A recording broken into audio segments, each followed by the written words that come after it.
Good morning guys. So ayan guys, nakikita nyo ang dami nating mga fry. Nasa 20 plus po yan na bagong anak ng ating red tail guppy. Nakikita nyo, ayan, ang dami po sila. Kakawalay ko lang ho nung nanay at saka nung tatay. Kasi kanina nung maaga pa nakita ko na yan, nag-anak na siya. So hiniwalay ko na yung pinaka male natin kanina. Itong pagbalik ko para i-check lang sila, hinahabol-habol na nung nanay, parang gustong kainin. So kaysa sa maubos, baka nga kainin ng tuluyan, hiniwalay ko na uli sila, yung nanay at saka yung tatay. Andito na po uli sila sa kabila. Ayan, kung nakikita nyo yung ating male, andyan din yung ating female. Kalalagay ko lang. So try natin hanapin.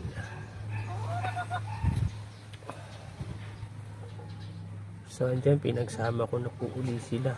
Ayun, nakikita nyo, ayan na po sila uling dalawa para mag-breed dyan. So ayan, tapos kung nakikita nyo po, ayan, may mga kasama silang suso.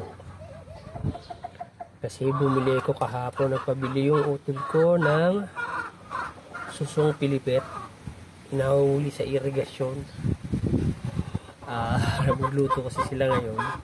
Ginawa ko, kumuha ko ng ilang piraso para maparami natin. So ayan, try natin maparami sila sa mga tab na ganyan. Sasama natin sila dito sa ating mga kung sakali. So ito yung mga una natin na fry. Nakikita nyo, medyo malalaki na sila, no? So ito na uli. Bali pangatlong na po to. Pangatlong anak nung red tail natin na guppy na nabili ko. Yung pinakauna po kasi ay naandun sa may kasama dun sa malapit sa mga ARC natin tsaka mga mollies. Medyo na po sila, malalaki na po, may mga kulay na yung mga buntot nila. So ito yung pangalawa. Bali ito, ang laman niya, ang kabila na yan ay dalawang klase na yung red tail tsaka yung sa naisa natin na yung pangalawang nabili ko sa pet shop na nanganak din. Pinagsama ko sila dyan. Malanon man natin yung pagka lumaki na sila, yung may mga kulay na pag yan, pag hiwa-hiwalayin ko na, pag sasama-samahin ko yung pare-pareho, pati po ito. Tapos ihiwalay natin yung male at saka yung female nila ng lagayan, pero same strain para pagka maran tayo ng mga puro na mga guppies. Kasi may mas gusto nung iba na pero pagka yung lang gusto mo lang pang aquarium lang na pan display, mas maganda kasi yung halo-halo yung kulay, o yung tinatawag nila yung parang crossbreed, yung cal na tinatawag nila. Yun yung malimit na ko sa mga natin, yung sa group na sinalinan sa mga about guppies, na yung pagka crossbreed siya ng magkaibang strain, cal ang tawag nila, o chops. Yun po ang tawag nila, pag chops, chop bali chop suey, kasi magkakaibang hindi siya pure na strain. So yun, try natin yung pag-iwahiwalay natin. Tapos andito po yung ating pinili nung nakaraan. Ayan, kung nakikita nyo naman sila guys, ayan yung ating mga koi guppies. Ayan, trio po yan. So pinalalaki natin yan, pagbibreed natin. Tapos andito pa, ayan, yung mga HB natin, Blue Moscow, yung AFR natin, yung Albino Full Red. Andyan po, yung kaparehas din siya nung natin. Kung nakakita nyo ito, ikot tayo sa kabila ng kulay red ko. Hindi ko alam kung pareha sila ng string niyan. Ayan. Kung magkaisa lang sila ng lahi no, yung una kong nabili na full red na red tail na tinatawag ko. Kasi ito kasi mas darker yung mga ano nila. So ayan po sila guys. So ayun.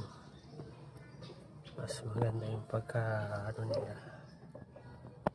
So try natin sila mga paramihin yung mga yan.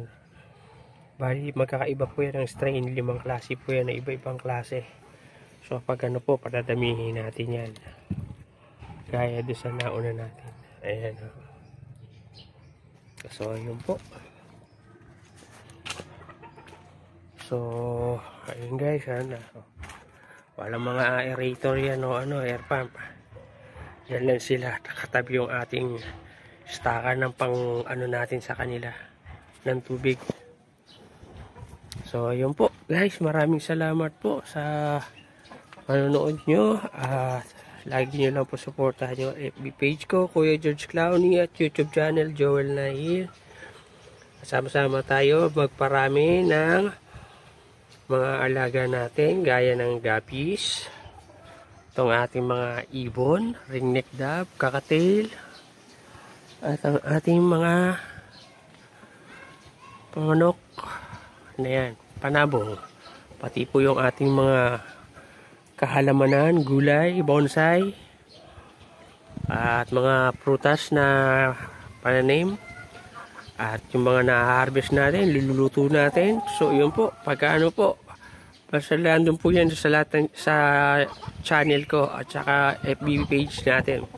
So maraming salamat po guys sa inyong walang samang pagsuporta. Sana po dagdagan pa yung ating mga ano, para po papaganda pa natin itong ating mga videos at saka mga vlogs po. Maraming salamat po guys. Ito na po ulit. Yun lang po ang masasabi ko. Thank you for watching. God bless.